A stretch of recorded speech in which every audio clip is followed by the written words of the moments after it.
अस्सलामुअलैकुम। आज के इस वीडियो में हम सी वेरिएबल्स के बारे में बात करने वाले हैं कि आप किस तरह से वेरिएबल क्रिएट कर सकते हैं और किस तरह उनमें आप डेटा स्टोर कर सकते हैं। तो चलिए शुरू करते हैं।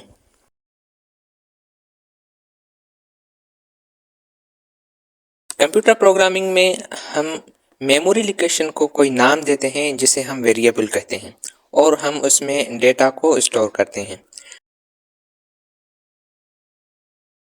चलिए एग्जाम्पल से समझते हैं। मैं Dev C plus plus open कर लेता हूँ। जैसा कि आप जानते हैं कि ये हमारा बेसिक सी प्रोग्राम है जिसे हमने लास्ट वीडियो में सीखा था। अब मैं मेन फंक्शन के अंदर वेरिएबल क्रिएट करता हूँ। तो सबसे पहले आपने वेरिएबल का डेटा टाइप राइट करना होता है। डेटा टाइप्स को हम नेक्स्ट वीडियो में कवर करने वाले हैं। तो मैं इंटीजर टाइप वेरिएबल बना रहा हूँ, इसलिए मैं इंट लिखूँगा। उसके बाद हमें वेरिएबल का नाम देना होता है। मैं दे रहा हूँ एज।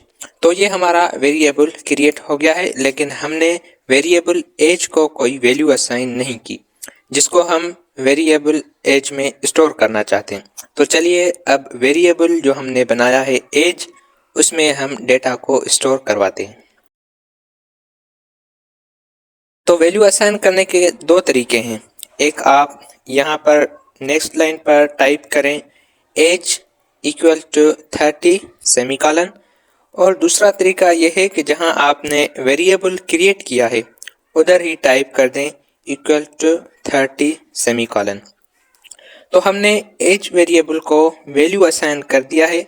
अब प्रोग्राम को रन करते हैं। प्रोग्राम मैंने ऑलरेडी सेव किया हुआ है, तो सिंपली मैं F11 प्रेस करता हूँ और देखिए प्रोग्राम रन हो गया, पर कुछ प्रिंट नहीं हुआ है क्योंकि हमने कुछ प्रिंट करवाया ही नहीं। तो अब प्रिंट करवाने के लिए मैं बिल्ट इन फंक्शन यूज़ करूँगा, प्रिंट एफ। वेरिएबल को प्रिंट करवाने के लिए मैं लिखूँगा print f in the brackets in the quotation %t comma as. %t हमारा फॉर्मेट स्पेसिफायर है जो कि हर डेटा टाइप का डिफरेंट फॉर्मेट स्पेसिफायर होता है। तो अब आप इसको रन कर लीजिए। कोड को मज़ीद बेहतर बनाने के लिए मैं यहाँ ऐड करता हूँ एज इज इक्वल टू। अब देखो, तो इस तरह से आप कोई भी वेरिएबल क्रिएट कर सकते हैं और उसको प्रिंट करवा सकते हैं। अब तक हमने सीखा कि आप किस तरह से वेरिएबल बना सकते हैं और उसमें वैल्यू को स्टोर कर सकते हैं। क्या हम वेरिएबल की वैल्यू को चेंज कर सकते हैं? बिल्कुल कर सकते हैं, तभी तो उसे हम वेरिएबल कहते हैं। तो अब सीखते हैं कि आप किस तरह से वेरिएबल की वैल्यू चेंज कर सकते हैं। तो मैं यहाँ वेरिएबल एज की एक नई वैल्यू असाइन करने जा रहा हूँ, एज इक्वल टू 50 सेमीकॉलन। अब इसको प्रिंट करवाते हैं, print f in the brackets %t quotation mark comma age. तो कोड को मज़ीद बेहतर बनाने के लिए मैं इधर प्रिंट करता हूँ new age is equal to. ये देखिए, पहले एज की वैल्यू 30 थी और चेंज करने के बाद ये 50 हो गई। कोड को रीडेबल बनाने के लिए मैं यहाँ टाइप करूँगा \ln, जो कि हमारा न्यू लाइन के लिए इस्तेमाल होता है। और अब इसको रन करते हैं तो देखें हमें अपना डिज़ायर आउटपुट मिल गया। तो आगे चलिए, अब हम सीखेंगे कि आप किस तरह से एक वेरिएबल के वैल्यू को दूसरे वेरिएबल को असाइन कर सकते हैं। तो मैं सबसे पहले इस कोड को यहाँ से रिमूव कर देता हूँ और दूसरा वेरिएबल बनाता हूँ इंट। उसका मैं नेम दे रहा हूँ फर्स्ट नंबर और उसको वैल्यू असाइन कर रहा हूँ 33 और सेमीकॉलन। और अब मैं इसको प्रिंट करवा रहा हूँ, प्रिंट एफ %t कामा फर्स्ट नंबर सेमीकॉलन। और अब मैं एक और वेरिएबल बनाऊंगा और उसको मैं पहले वेरिएबल यानी फर्स्ट नंबर की वैल्यू असाइन करूंगा। तो सबसे पहले मैं वेरिएबल क्रिएट कर देता हूँ int second number is equal to first number. तो अब इसको प्रिंट करवाते हैं, print f in the brackets in the quotation ln second number is equal to %d और कामा के बाद हम लिखेंगे सेकंड नंबर। अब कोड को रन करवाते हैं। ये देखिए दोनों वेरिएबल्स की वैल्यू सेम है। चलिए कोड को लाइन बाय लाइन समझते हैं। तो सबसे पहले हमने एक वेरिएबल क्रिएट किया फर्स्ट नंबर और उसको 33 हमने वैल्यू असाइन कर दिया। फिर उसको प्रिंट किया। उसके बाद एक और वेरिएबल सेकंड नंबर के नाम से बनाया और उसको फर्स्ट नंबर की जो वैल्यू है वो असाइन कर दी और प्रिंट करवा दिया।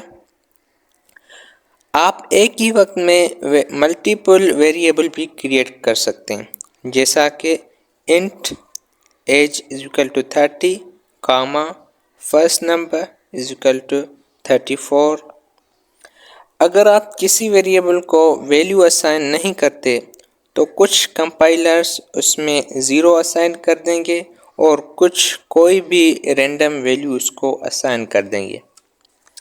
दोस्तों इस वीडियो में हमने वेरिएबल्स के बारे में तकरीबन जो बेसिक्स थे हमने उनको कवर कर लिया है।